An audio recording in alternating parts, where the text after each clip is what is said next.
What's up, everybody? Hey, Pastor Rob here from Great, almost said like Great Wolf Lodge. What in the world? Gateway Church. It's a new campus. It's a new campus. I want to be at that campus. I will be the slide pastor. Please, that would be amazing. So, guys, if you're just joining, this is Parenting Help because, listen, I thought I've been great with kids. Kids love me. I'm animated. Yep. I've always been around kids. It's been so much fun. And I thought, I'm going to be the best freaking dad ever. They're going to love me. It's going to be easy. They're going to just listen to me because I'm so much fun. Guys, it did not pan out like I thought it would. So, not yet. Not yet. So it's difficult. And so I'm sorry for all those that have daughters out there for this reason. It's great to have daughters. What I'm saying is this. If you've been watching this, I've been trying to get a lot of people, I think it's the Lord, been having a lot of people that have like 3 boys or just boys. I've been loving it. I've been loving it because it's practical. I need the practical help. So we're going to go spiritual. We're going to go practical. We're going to get both. So I have Ben and Sophie Cundy. They're friends of mine and my wife. She likes them too. And we're so glad that they're here tonight. They're just in front of me. So guys, could you say the names and ages of your boys? Yeah, our boys are Milo, age 10, Kobe, who turns 9 next week, and Finn, and he's 6. So that's all awesome. Quite in succession there. Yeah. And then we also have a little baby who is our foster boy right now, and he's 2 months old. Woo! Got an extra one there. Oh, yeah. That's so cute.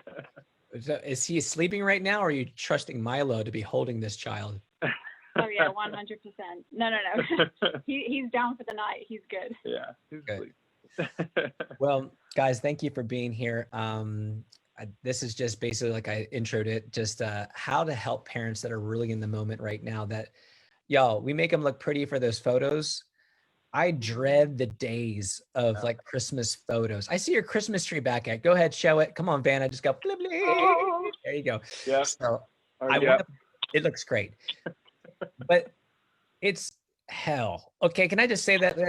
Hell's right, but it's like it's terrible trying to get these kids, and then I feel like a terrible father because I'm like, I just spent 10 minutes, 20 minutes of yelling at my kids to smile, which doesn't make it's counterproductive. I don't know, but yeah. We're all struggling. So I'm saying that to all those who are listening, we are all struggling. So all the pretty faces and how the get-ups that they're wearing when they come in the church, not perfect. No one's perfect. So exactly. All agree with that. But I've been asking every couple, and I'm going to ask you guys this too. What is one area that you can share with us where you felt like or feel like you're winning? Like in marriage, in parenting. Well, obviously you wouldn't have a good marriage, but in parenting.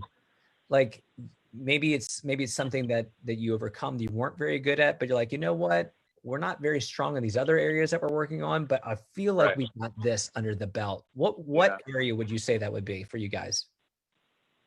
Well, if you know either of us, we're not good at sticking to one thing. So it might not be one area.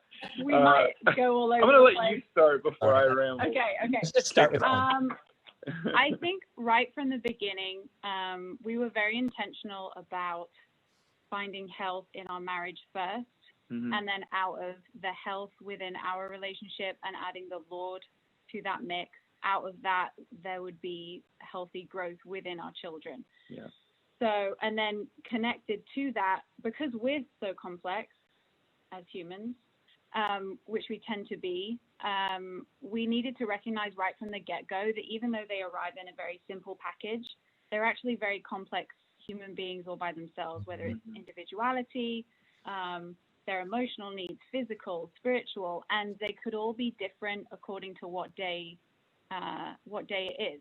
So, I mean, when they're 10, it can look like somebody introverting really hard and needing alone time, and then but still feeling the same emotion as when they were 2, and it looked like maybe going into the back corner of the yard and peeing up a tree. Like they look very different according to their age levels, but how you respond to them can be very different. Does that make sense?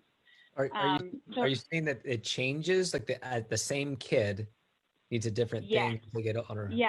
So just being Definitely. just being adaptable in their individuality, and yeah, and it is messy. Like I always thought at first when we first had kids, I thought maybe I had some sensory processing issues. I was like, it has to be me. Like there has to be something going on. But then I realized, and I looked into it, and I did research and found out the combination of me being kind of introverted and then having multiple boys. Mm-hmm. Sometimes it just looks like the floor is filthy and there is loads of noise and they don't want to play with the toy that your friend just bought them for their birthday and the friend's around for a play date. They just want to throw pots and pans around, and that's okay. It's okay. Yeah. Right. Now, wait, do you have any? Yeah. Do you have brothers? I don't. I have no. Ben doesn't, and I only had one, and he was number 4 of 5. I had 2 sisters, so it's a very different upbringing to either of what we had. And just to echo what you were saying, about the marriage, I mean, we've been married for 11 years. I think, a lot of people that have kids at a similar age have probably been married close to that or probably longer. And I've gone through a rough patch at some point, whether it was months or years or whatever it was. And we can definitely see a drastic difference in how effective our parenting is if we're in sync or not. And I'm sure probably other people that you've spoken to on this chat have said similar things about the health of their marriage being vital. They haven't. He's like, no.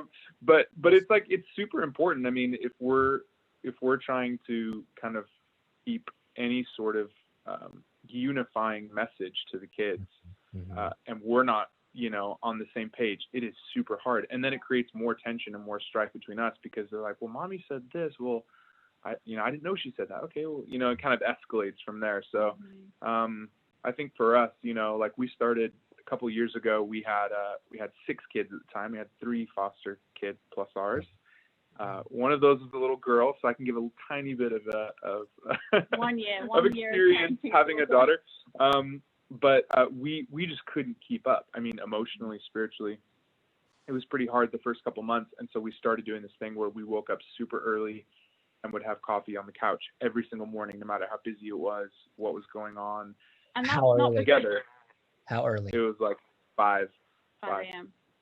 We're probably not that. We're not like workout in the morning people, so maybe that's not that early. and that's not because it came out of this overwhelming amount of we just need to connect. Like we weren't physically seeing each other, and we were playing defense all the time, bouncing off kids and situations, and going to work, coming back, cooking dinner, being tired, and going to bed. So we said it's make or break. Like we have to be intentional. How are we going to find the oxygen in this season? It's going to look like sitting on a couch in the dark with our coffee in hand. Who recognized that first? That, I mean, for me, Tara, my wife, always says, "Are we okay?" Which always is say that we're not okay. It's like she's like the thermometer of like she knows like when something's going on. Which one of you guys recognized that first to say, "Hey, we don't even know each other right now, and our relationship doesn't stand still," which I think parents need to understand this. Your relationship cannot pause.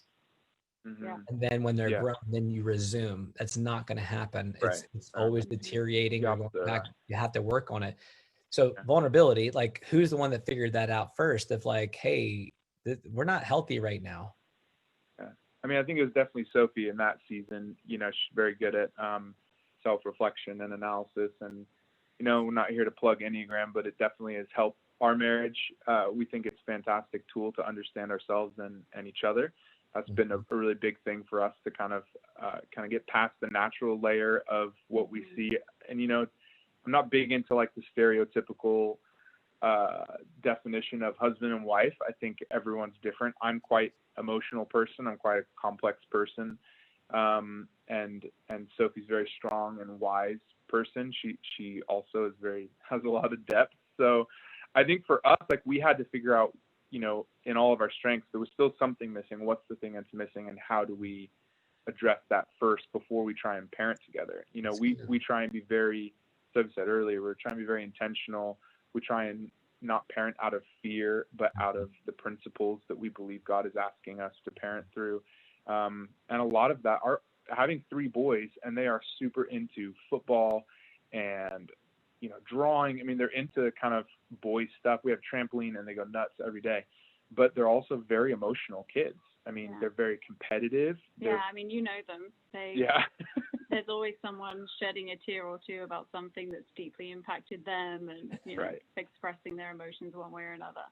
It's awesome. Yeah, so we try and meet them on that level, and if we don't have enough to give, if we don't have any of the emotional energy to meet their emotional needs as they're developing and they're trying to grow and they're going through these different seasons of not understanding things and learning new information about the world and about themselves, and we're just maxed out already, either between our own relationship or just life, work, whatever, then it really reflects on them. And so that's why we kind of decided to do that. We have to connect in the morning. We have to go over our schedule practically. We go over the calendar every morning before we get up. There's no room for confusion. Yeah, we pray together every morning before we get up. Yeah, it's really transformed everything. And now they've learned to come and join us in the last few minutes. One of them will usually come snuggle up and they'll just listen, or they'll ask to participate. And if we hadn't created that room for them, for kind of nothing to happen other than quality time and praying together, it would have just, the rest of the day is kind of reactionary. There wouldn't have been time for them to come and maybe process something that there wasn't time for the day before, because there are 6 kids. Right. Yeah, I think 3 or 4. I tend to go into the kind of victim mentality of helplessness. Like, man, the day just fills up. I just didn't have time. But in actuality, we all are accountable to the time that we spend. Whatever we value, we're going to force it to happen. We can choose, or we can let life fill it, which our kids will fill every second, right? Like the trauma, it will fill it. So true. I try to wake up and then, okay, everybody, I want to hear, please, if you're watching this, I want to see some likes and thumbs up if you agree with me, or thumbs down, I don't know. But this time change is demonic. This time change is from the devil. I don't even know why it's created. It doesn't. Your kids are still young. It's affecting them, huh? Yeah. I don't like it at all. I don't like it. I am like creature of habit, and I'm like, okay, my clock wakes up, right? So now I'm waking up at 5, so now I'm waking up at 4. So it's like the gift of jet lag without the joy of traveling anywhere. So I'm just going to throw this into your everyday schedule. You're going to have to go to work, regular things with the kids. Oh, and by the way, you're not in an exotic place. You haven't gone to visit family. So when you guys had 6 kids, were you organized? Like I just talked about, like time, schedule, whatever. Do you guys talk about your schedule? And are you Nazis about it? Like, I mean, I don't know how you do. I had a couple last week. I had 10 kids, 10, right? In the beginning, they were like, oh my God, the time at 8 o'clock, everyone's upstairs, everyone's whatever. Yeah. And so what about for y'all? Like, what's your take on your guys with your schedule? Well, we are pretty, we like to stick to our schedule overall, and we have done that with the boys since they were very young. But we actually asked the boys this evening, we explained what we were going to do with you, and we said, is there anything that you would like to add, what you think that we've done well, any encouragement, any other comments that you want to give? And it all involved really screen time and candy, let's be honest. But what they got down to was, we love that you have put these things in place, like screen time for amount of time, no candy past this certain time or multiple times a day. But then sometimes you just say, go and have 3, go and have 4. So we have these things in place so that where they feel safe and secure in what they know to be true. But outside of that, there's always room for fun. They're like, oh, we break our own rules. Yeah. Surprise them with like something that we wouldn't normally go for.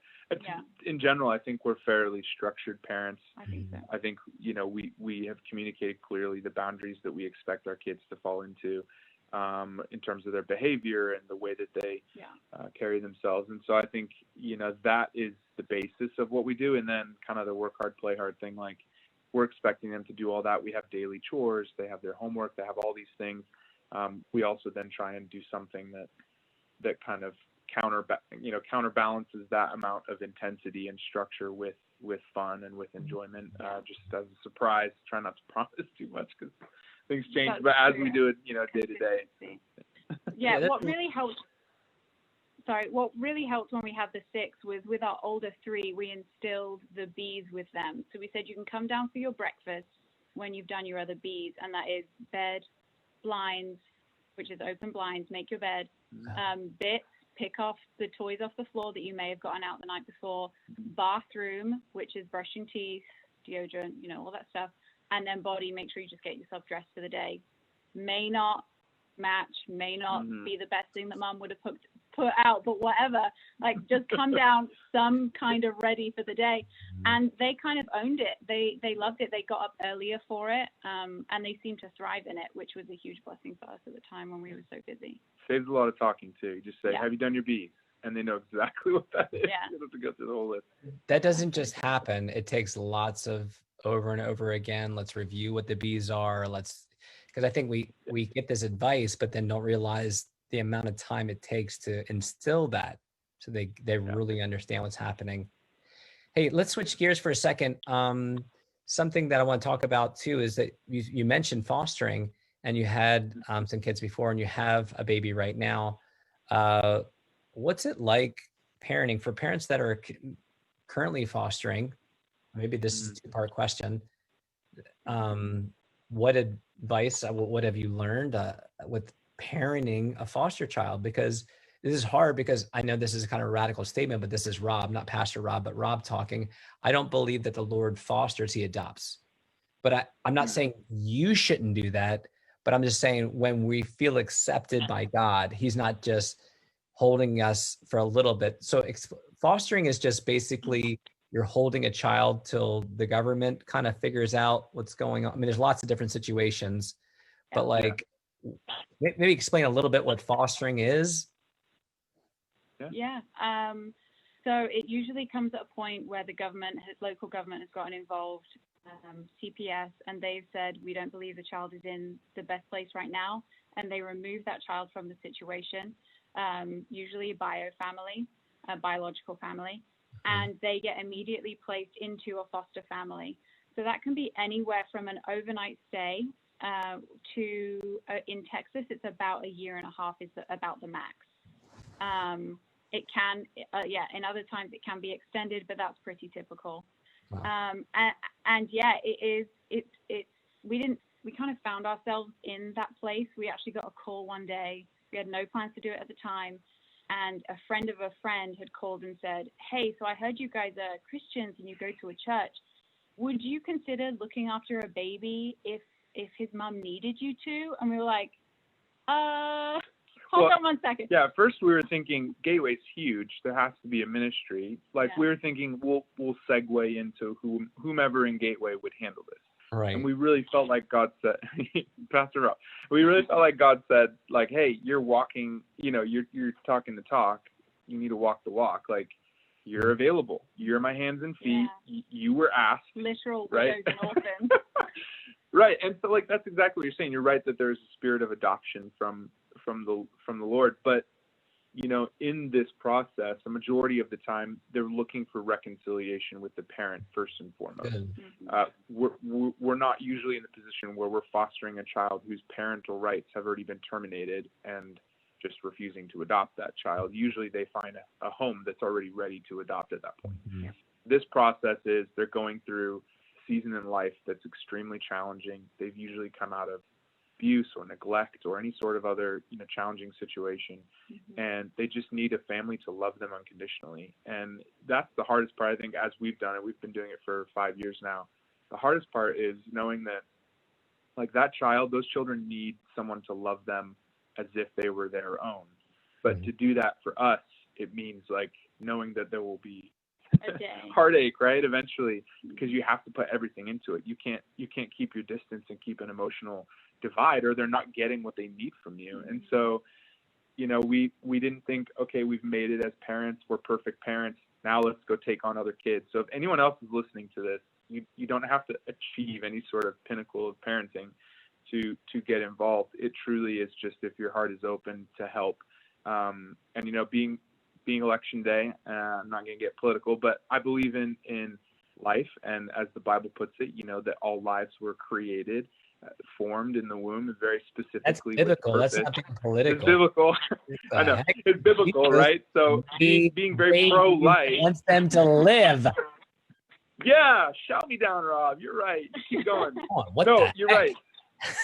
So I think most people would agree with that, right? And so for us, I think that really follows that up. If I'm going to say I believe pro-life, that every child deserves to live, I need to be a part of that solution in some capacity, and that's where we find ourselves. Yeah, and also talking about adoption, we wholeheartedly believe that adoption is so symbolic in so many ways, and it is beautiful.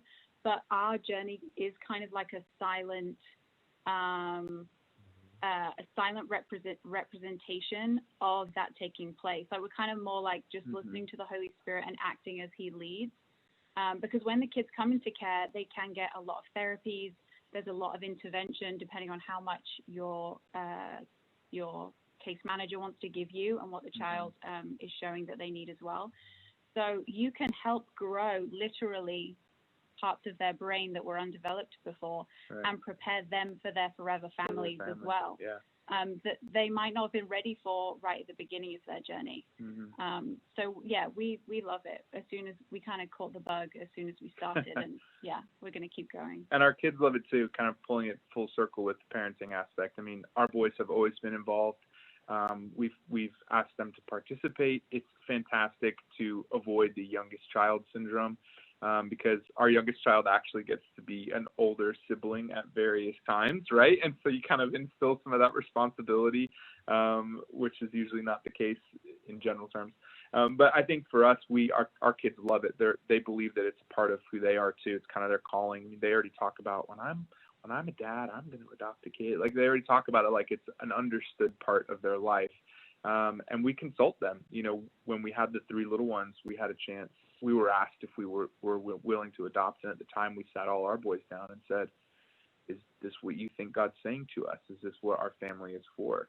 And they all said, I think they need to have a home where they just have their parents and we keep fostering. It's like we kept them involved, and we asked their opinions and teach them like they're not our peers, but they are equal. They're humans. They're young men. They're just not quite there yet. So we're kind of giving them that expectation of awesome responsibility. Yeah, so they have a voice. It seems like what I feel like the Lord's saying, even like right now while I'm talking to you, I just kept seeing the word sanctuary, and that fostering is a sanctuary. It's a place that you don't live at. It's a moment where you retreat to, where you can, it's safe. And you can be great. It's amazing to think about like the brain's not developed and all those things. Kind of a tricky question. So all those watching, like there's not a lot of preparation that I give these people. Was there any jealousy of your boys or whatever with foster? Because obviously there's the enemy comes in quick with comparison. You know, like my mom loves this kid more than me or whatever. It's like stupid. It's the enemy. But was there anything that you had to work through with the boys? Were they expressing anything at any time, jealousy, or you said they enjoyed it? So, but I think that has to be a perspective that you walk them through. So was there a moment where there was a negative response that you walked one of your sons through? Yeah, for sure. I think there was, I would say, less jealousy because we did explain the why to them a lot. They didn't quite understand the behavior necessarily. So there was about an 18 months difference between Finn, our youngest, and then the oldest of that sibling group. And there would be moments where our foster son expressed certain behaviors that he'd seen in his previous home, and he had become violent a few times. And Finn didn't quite understand why we had responded. We responded as we'd been trained as foster parents, but we didn't respond in the way that we would if we'd seen him behave in a certain way. What's the deal? Yeah. I got getting away with it. Yeah. Exactly. So in a very simplistic form, we did walk him through what it looked like that he was modeling something that he'd seen before, and it made him very scared. And in training, they talk a lot about the different parts of the brain that are activated when you experience trauma, et cetera, et cetera. So we were able to break it down a little bit for him, but then also we put practical things in place. Like we made sure that we were able to, it was called something like a head turn policy. So he would always be within a head turn radius of us. so that we could help nurture him through it, and then there wouldn't be an opportunity for that to happen very much. And then that was also part of the decision when it did come to adoption. We consulted with our agency, and they said, we really think that the oldest one in particular needs parents who are able to have him as the oldest, that he can operate that level of authority in his own sibling group and then not have to come under so many other young men. And we've had the opportunity to spend time with them since they've gone to their adoptive home, and they're thriving. They're doing really well. So really the great thing about all that is, oh, go ahead, Rob. The focus in that situation was what was best for the kids too, even though you're like, well, we're kind of willing and love these kids, we love them, but seeing they needed to have the parents have more focus on just them. So the family that they went to, my understanding was they didn't have any other kids. Is that right? Correct. They were their own unit there. Yeah. Okay. Yeah. And I was just going to say, following up on that, I mean, it was a great way to inform what we were missing in our parenting with our boys. You know, going through not only a training for fostering, but going through the experience of having to be so patient to understand that these children were coming in with wounds, right? Emotional wounds, and how to handle those things carefully to not trigger them, to not cause additional, emotional scarring. It really helped me, especially as a dad, who is, the one kind of giving out the, the discipline when needed, right? To not be so rigid in how the rules and then the consequence is applied. And I think it's a fine line, especially for modern Christian men who believe in discipline shaping a young man who still can be compassionate, heartfelt when he's an adult. It's a fine line to try and figure out where you let it flex out a little bit and you let it go, or where you rein it in and you kind of put your foot down. And that really helped me kind of find a new way to approach, allowing the kids to just cry when they want to cry, even when they're older and they know better and they have been told for years and years how this works. But in this moment, they need that. But then still helping them understand that their emotions inform how they make their decisions. The emotions don't make the decisions for them. They inform them what they're thinking and feeling and why, and then they help them choose what's next. And so, I think it's been a really great give and take, helping the ones in our home temporarily, and then that helps our parenting with our boys kind of after the fact. Yeah, it's in full circle. We need to remember that they're learning and that they're kids. And yes, they will be adults one day, but they're kids. And so that's the big thing for me. It's like, relax, Rob. I don't care if you've already explained this. Maybe they forgot. Like, I remember like getting frustrated, and I think every parent like repents, like when they get in bed. God, I'm so sorry. I'm so impatient. All the time. Rob, when you asked us if we would do this, we were like, why? We get it wrong so much. Like, we're not a good example of parents. Everyone feels that all the time. So many statements that I'm saying to them, and I feel like the Lord's like, I'm saying that to you too. I'm like, oh, dang it. It's tough, but everybody is watching. We're growing, we're moving through. God's going to help you. He's going to work through. He gave you these kids. That means he knows he can trust you if you have an open ear to him. So we're gonna repent, show repentance to your kid. We're gonna grow. We're gonna make mistakes, but keep trying, keep growing, and understand that that nobody's perfect. And if you guys are interested in fostering, I think it's Chosen Ones is a great organization. Yeah, Chosen Ones is a great organization to reach out to if you have questions in general. And then the agency that we're currently with is CK Services, Covenant Kids, and they're an excellent agency also. Yeah. Awesome. Well, guys, thank you for watching. Candice, thank you for being here and sharing your life and your Christmas tree with us. And guys, it's great. God's with you. He's an amazing parent. And so we learned so much by getting connected to him, our loving Father. And so guys, thank you for watching. And if you ever need anything or want more information, please don't hesitate to reach out to each other or to us. We love y'all. Bye. Bye. Bye, y'all.